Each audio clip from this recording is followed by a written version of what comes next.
दोस्तों, यह तो हम सबको पता है कि भारत में क्रिकेट सबसे लोकप्रिय खेल है, लेकिन इस देश में फुटबॉल के चाहने वालों की भी कमी नहीं है। हार जीत खेल का एक अहम पहलू है और अगर यह न हो तो खेल का कोई मतलब रह नहीं जाता है।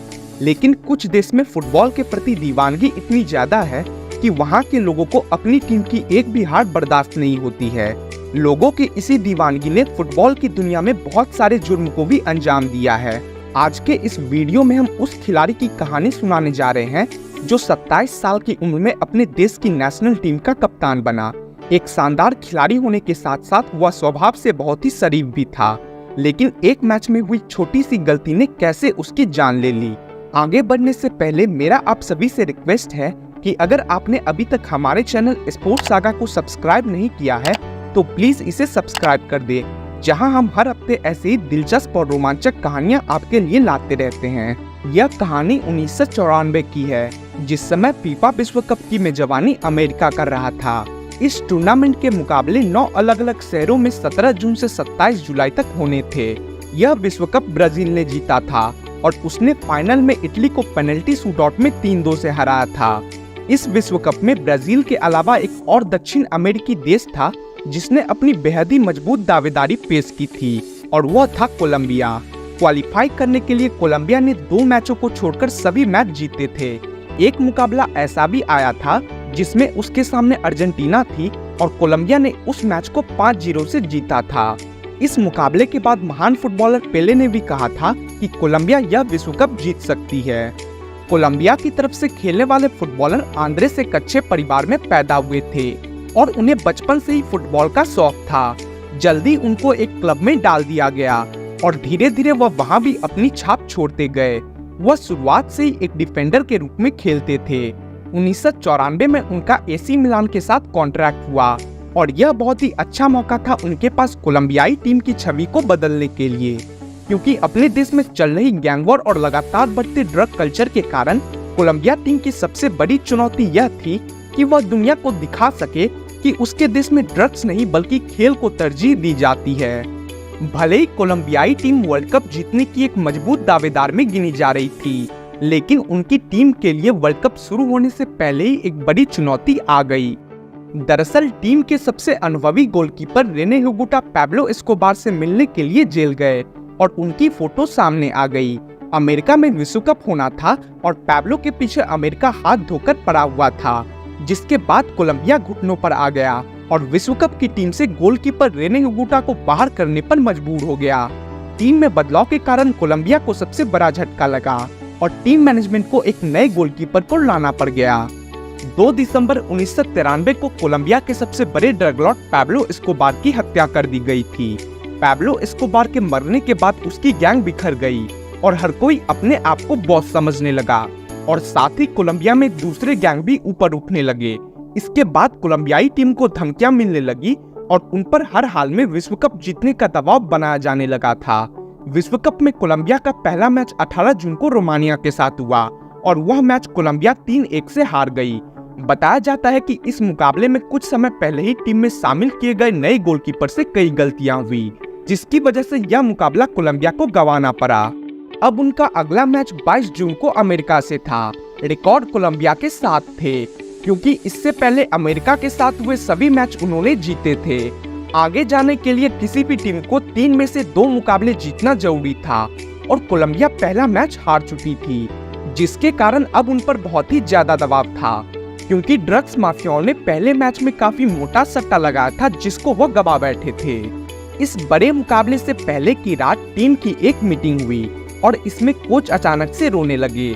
जब उनसे इसका कारण पूछा गया तो उन्होंने बताया कि उनको कोलंबिया से धमकियां मिली है कि अगर यूएस के खिलाफ मुकाबले में टीम के प्लेयर गैब्रियल गोमेज को मुकाबले में खिलाया तो वापस आने के बाद टीम के सभी खिलाड़ियों को मार दिया जाएगा।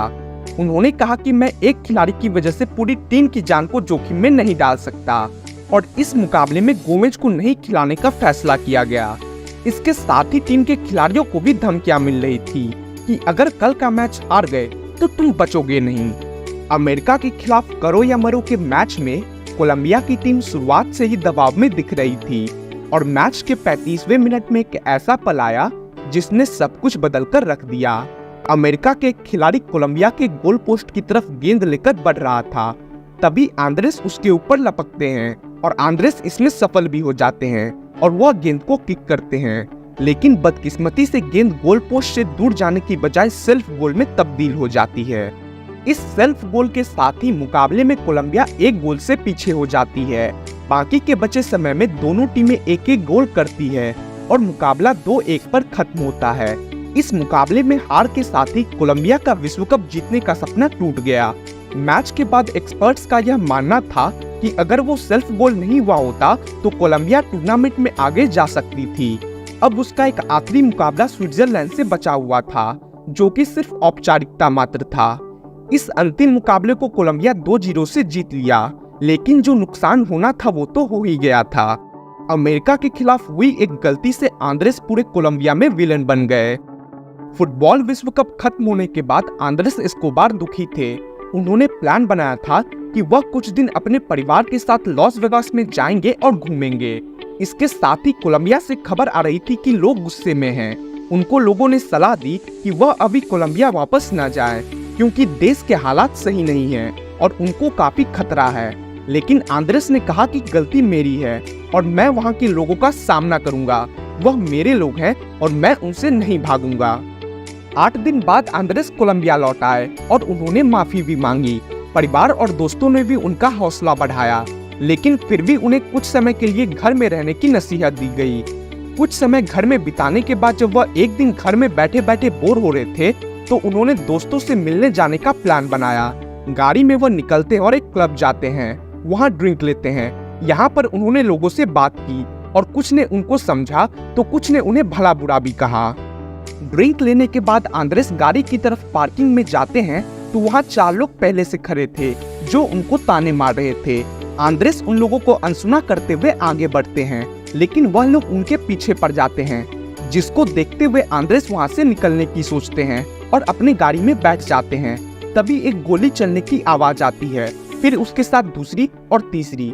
इसके साथ ही हर गोली चलने के साथ गो की आवाज आती है, जिसका मतलब गोल होता है। उस हमलावर ने एक के बाद एक आंद्रेस को 6 गोलियां मारी और वहां से भाग गया।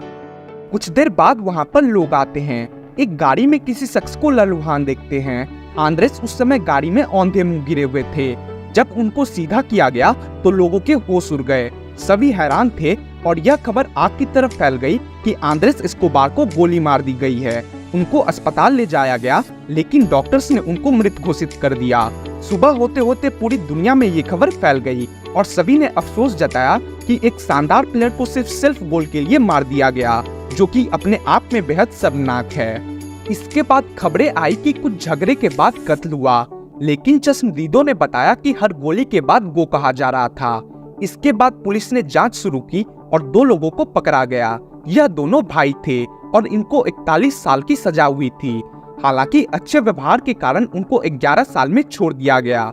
बताया गया कि उसकी हत्या के पीछे ड्रग्स माफियाओं का हाथ था और इसने उस मैच में काफी मोटा पैसा सट्टा में लगाया हुआ था, जिसमें उसको काफी नुकसान हुआ था।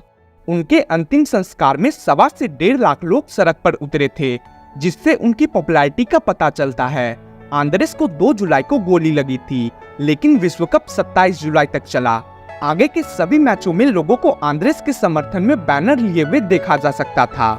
हालांकि बाद में मेडन सिटी में उनकी याद में एक प्रतिमा भी लगाई गई और आज भी सैकड़ों लोग श्रद्धांजलि देने के लिए वहां पर जमा होते हैं। दोस्तों, आज के लिए बस इतना ही। अगर आपको यह वीडियो पसंद आया तो प्लीज इसे लाइक करिएगा और कमेंट्स में बताइएगा क्या आपको यह कहानी कैसी लगी।